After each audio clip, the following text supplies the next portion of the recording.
Okay, in this video I'm going to show you how to hook up this particular RPM gauge. It's a digital RPM gauge, and it only has 3 wires. Your hot, your ground, and then your green, which is the tack wire. And this is for a 1990 Chevy 1500. Now, the green wire, I just ran through the door jamb because it's easier. I don't like running stuff through the firewall. And the ground, let me get my light, put right there. I don't know if you can see it. It's on the fork screw. I just ran it right down through the dash, put it right there. Somewhere simple. Didn't want to run it all the way to the battery. And if you want your RPM gauge to light up immediately, well, for this particular model it always has to have power, so I ran it right through here, that red wire right there, taped it up there so it doesn't dangle, ran it right through that little hole right there. Now, other people make this look easy. It's really not, to put that wire in there with the fuse. Let's get the camera to focus here. See if I can get it to focus. It's not really focusing, but I had to change the wire size for the fuse because this wire was too thick to put in there. It really is difficult. I put it in there, you can't see it because the camera's not really focusing, but with the 20 amp gauges, so whenever all the gauges come on, it gets powered up immediately, like this. I'll show you. As soon as I turn the key, all these gauges come on. So does this. It turns off, it turns off. If you do run it directly to your battery, you're going to want some way to shut it off so it doesn't drain your battery. And, of course, your most important wire that gives you the reading for your RPM gauge. I just ran it through the door jamb.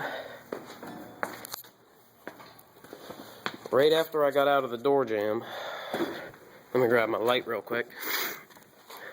As soon as I got out of the door jamb, I ran it right through this seal right here, right through there, all the way through, and just made a little slit to come out right there into the coil ignition. Now, it makes it a lot easier if you take the air cleaner off.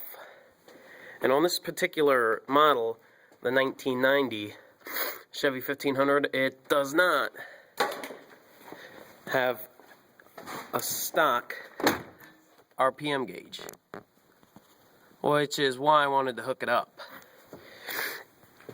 And right there where I have my, I had to change it. My wire wasn't long enough, so I changed the tack wire to a red wire. As you can see, somewhere along the line it got changed. But yeah, it took me a while to figure this out because the air cleaner was in my way. But as you can see, you have 2 reds and 2 whites. Now these right here go all the way down.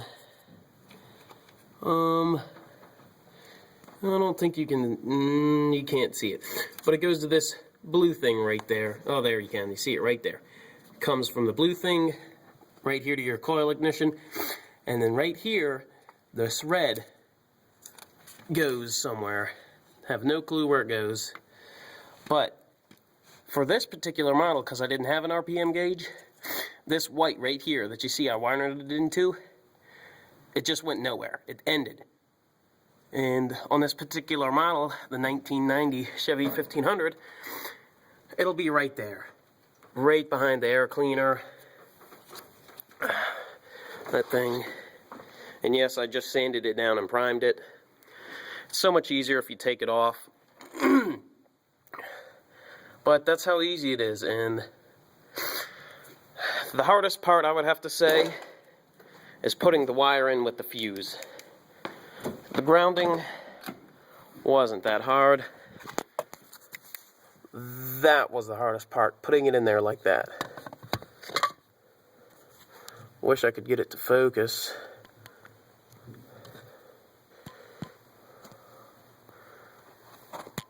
Guess not. But just had to some way wiggle it in there. And for my truck,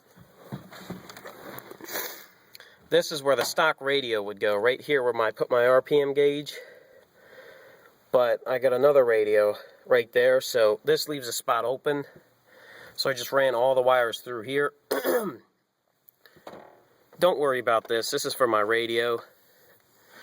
But for this digital one, all you have is 3 wires.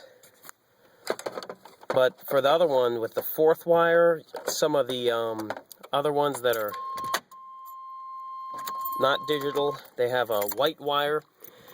That white wire is just for power to light up the lights that are built on there.